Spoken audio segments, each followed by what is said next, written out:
Hello everyone, स्वागत है आपके अपने यूट्यूब चैनल आरएमपी कुंदन में। दोस्तों, आज के इस वीडियो में आप लोगों को बहुत ही आसान तरीका से बताएंगे कि आईवी फ्लूइड क्या होता है, आईवी फ्लूइड को किस तरह से लगाया जाता है, कौन सा आईवी फ्लूइड कौन सा डिजीज़ में चलता है, कौन सा पेशेंट को कितना डोज दिया जाता है, कोई सीवियर पेशेंट है तो उसमें कौन सा आईवी फ्लूइड लगाया जाता है, किसी को अगर डिहाइड्रेशन हुआ है तो उसमें कौन सा आईवी फ्लूइड लगाया जाता है। तो चलिए आप लोगों को बहुत ही सरल हिंदी भाषा में बताएंगे किस तरह से कौन सा कहाँ पे डोज दिया जाता है, कौन सा आईवी फ्लूइड कौन सा पानी किस पेशेंट को चढ़ाया जाता है। तो चलिए गाइस, सबसे पहले जान लेते हैं ये आईवी फ्लूइड होता क्या है। गाइस, यहाँ पे टाइप्स ऑफ आईवी फ्लूइड लिखा हुआ है। उसके बाद पहले जान लेते हैं गाइस ये आईवी होता है क्या है। यहाँ पे लिखा हुआ है full form of IV fluid intravenous fluid which can directly inject in Venus.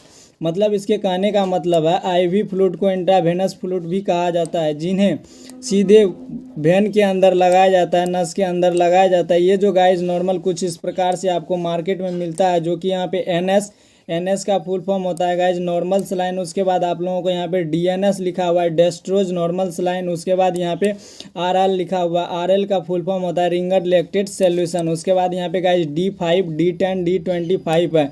इसका सिंपल भाषा में आप लोगों को बताते हैं। जैसे यहाँ पे गाइज D5 लिखा हुआ है, D5 का मतलब होता है डेस्ट्रोज 5%, 10 है तो उसमें डेस्ट्रोज 10%। उसके बाद D25 है तो उसमें डेस्ट्रोज 25% पाया जाएगा। उसके बाद यहाँ पे मैनिटोल सोल्यूशन होता है, जिसका यूज आप लोग को आगे बताने वाले हैं। तो चलिए ले चलते हैं सबसे पहले यहाँ पे नॉर्मल सलाइन की ओर, जो कि एनएस के नाम से आपको मार्केट में मिल जाएगा। एनएस में जो कॉम्पोजिशन पाया जाता है गाइज वो 0.9 NaCl 100 ml की बोतल में पाया जाता है। जैसे NaCl का मतलब हुआ गाइज सोडियम क्लोराइड, नमक होता है दोस्तों। जैसे 0.9% है ना, जैसे आप 100 ml का बोतल लीजिएगा नॉर्मल सलाइन का, तो उसमें सिर्फ 0.9% सोडियम क्लोराइड पाया जाता है। यहाँ पे भी लिखा हुआ है नॉर्मल सलाइन की 2 बोतल आती है, 100 ml का एक और 500 ml का आता है, जिसमें 0.9% जो कि सोडियम क्लोराइड पाया जाता है। चलिए इसका इस्तेमाल देख लेते हैं। उसके बाद दोस्तों नॉर्मल सलाइन का इस्तेमाल की बात करें तो यहाँ पे नॉर्मल सलाइन का इस्तेमाल जो होता है गाइज, यहाँ पे डिहाइड्रेशन, अगर किसी को पानी की कमी हो गया शरीर में, जैसे पानी का कमी होगा कैसे पेशेंट को, तो सबसे पहले गाइज जैसे उसको डायरिया हो रहा है, वोमिटिंग हो रहा है, उल्टी वगैरह हो रहा है, तो उसमें जो है कि पानी की कमी होगी तो वहाँ पे आप इसको लगा सकते हैं। वुंड वॉश यानी घाव को धोने के लिए, अगर किसी भी डिजीज़ में कोई ज़्यादा घाव वगैरह फ्रैक्चर वगैरह होता है तो नॉर्मल सलाइन से हम लोग उसको सफाई कर सकते हैं, साफ़ सफाई किया जाता है। उसके बाद गाइस डिल्यूशन ऑफ इंजेक्शन, यानी इंजेक्शन को मिलाने का काम आता है। जैसे आप लोग कोई भी पानी वगैरह में घोलते हैं ना इंजेक्शन, उसमें डिस्टिल वाटर नहीं आता है, वो जो है नॉर्मल सलाइन होता है। जैसे आप लोग मोनोसैप में पानी का एक डब्बा आता है छोटा सा, उसमें नॉर्मल सलाइन होता है। अगर आप उससे मिला सकते हैं, नहीं तो आप नॉर्मल सलाइन मिला के उसको यूज कर सकते हैं। उसके बाद दोस्तों मेंटेन वाटर बैलेंस, यानी पानी का पूरा करने के लिए, किसी के शरीर में अगर पानी का लेवल कम हो गया उसको पूरा करने के लिए आप नॉर्मल सलाइन लगा सकते हैं। चलिए आगे बढ़ते हैं दोस्तों। उसी तरह गाइज यहाँ पे नॉर्मल सलाइन की बात करें तो यहाँ पे नॉर्मल सलाइन का जो डोज दिया जाता है, यहाँ पे वो डोज पेशेंट के अकॉर्डिंग ही दिया जाता है। जैसे यहाँ पे गाइज लिखा हुआ है dose of normal saline completely patient on solution is disease, यानी ये जो है दवाई जो नॉर्मल सलाइन होता है पेशेंट के अकॉर्डिंग ही डोज दिया जाता है। किस तरह से पेशेंट में क्या दिक्कत है, क्या प्रॉब्लम है, कितना इन्फेक्शन है, उसके हिसाब से उसको डोज दिया जाता है। आप लोगों को यहाँ पे हिंदी लैंग्वेज में भी लिखा हुआ है नॉर्मल सलाइन कितना देना, ये मरीज की अवस्था एवं उसकी बीमारी पर निर्भर करता है। उसके बाद ये कॉमन डोज जो होता है गाइज, आप लोग 2000 ml से लेके 3000 ml तक 24 घंटा में इनको लगा सकते हैं। यहाँ पे हिंदी लैंग्वेज में भी लिखा हुआ है लगभग 2000 से 3000 ml 24 घंटे के अंदर पेशेंट को दे सकते हैं। उसके बाद आगे बढ़ते हैं दोस्तों। उसके बाद गाइज यहाँ पे नोट जो होता है, इस नोट का मतलब होता है गाइज महत्वपूर्ण। इसको आप लोग बहुत ही आसान तरीका से और ध्यान में रखिएगा। यदि किसी व्यक्ति को ब्लड प्रेशर की समस्या है तो उसको नॉर्मल सलाइन नहीं दिया जाता। इसके कहने का मतलब है गाइज किसी पेशेंट को नॉर्मल जो है ब्लड प्रेशर जैसे बढ़ा हुआ है, उसका हाइपर टेंशन होता है, ब्लड प्रेशर अगर किसी का बढ़ता है, हाइपर टेंशन में नॉर्मल सलाइन नहीं चलाया जाता, हाइपर टेंशन में चलाया जाता है। जैसे किसी पेशेंट का बीपी लो हो गया तो उसमें आप जो है कि ब्लड प्रेशर लो हो गया है तो उसमें आप लोग नॉर्मल सलाइन चला सकते हैं। उसके बाद दोस्तों यहाँ पे सिंपल आता है डीएनएस। डीएनएस में जो कॉम्पोजिशन पाया जाता है कुछ इस प्रकार का कॉम्पोजिशन होता है। डीएनएस का फुल फॉर्म होता है डेस्ट्रोज नॉर्मल सलाइन। उसके बाद इसमें कॉम्पोजिशन जो होता है गाइज यहाँ पे सिंपली NaCl 0.9% तो होगा ही। उसके बाद इसमें 0 प्लस करके 5 ग्राम जो है इसमें डेस्ट्रोज ऐड कर दिया गया है, जो कि 100 ml के बोतल में पाया जाएगा। डेस्ट्रोज जो होता है गाइज वो चीनी होता है, ग्लूकोज होता है। इस तरह का आप लोगों को बोतल मार्केट में अवेलेबल है, जो कि इस तरह का डीएनएस का बोतल दिखता है। आप लोग 500 ml में अवेलेबल होता है, 100 ml में अवेलेबल होता है, आप जो कि यहाँ से मार्केट में परचेज कर सकते हैं, खरीद सकते हैं। चलिए इसका यूज देख लेते हैं, किस पेशेंट को जो है डीएनएस यानी डेस्ट्रोज नॉर्मल सलाइन दिया जाता है।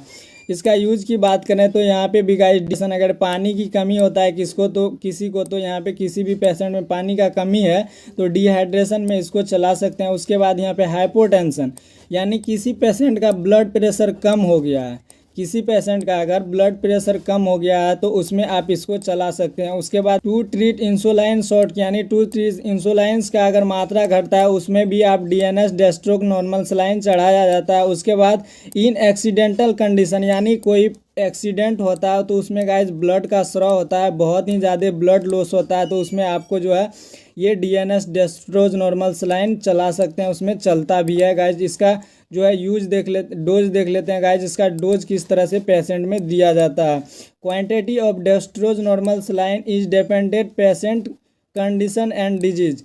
ये भी गाइज पेशेंट के अकॉर्डिंग ही जो है पेशेंट को डोज दिया जाता है। जैसे यहाँ पे लिखा है हिंदी लैंग्वेज में, डेस्ट्रोज नॉर्मल सलाइन की मात्रा मरीज की अवस्था एवं उसकी बीमारी पर निर्भर करता है। जो आप कॉमन डोज दे सकते हैं पेशेंट को 24 घंटे के अंदर 2500 से लेके 3000 ml तक डेस्ट्रोज नॉर्मल सलाइन दिया जाता है। उसके बाद गाइज इसका भी इम्पोर्टेंट महत्वपूर्ण जो चीज़ होता है उसको आप लोग ध्यान रखेंगे, जो कि यहाँ पे लिखा हुआ है शुगर के मरीज को ये डेस्ट्रोज नॉर्मल सलाइन नहीं दिया जाता। अब क्यों नहीं दिया जाता आप लोगों को इनको समझाते हैं बहुत ही आसान तरीक़ा से।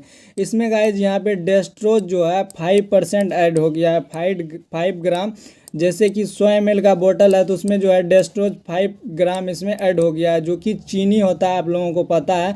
डेस्ट्रोज जो है ग्लूकोज होता है। तो यहाँ पे शुगर जो है, शुगर का जो मरीज है उसको पहले से शुगर बढ़ा हुआ है, अगर आप उनको शुगर और चढ़ा देते हैं तो वो जो है कि उसको और गंभीर शुगर से वो पीड़ित हो जाएगा। देखते हैं RL रिंगर लैक्टेट, इसका फुल फॉर्म होता है। इसमें कॉम्पोजिशन जो पाया जाता है, it is mix of electrolyte in which patient sodium chloride, potassium chloride, sodium lactate.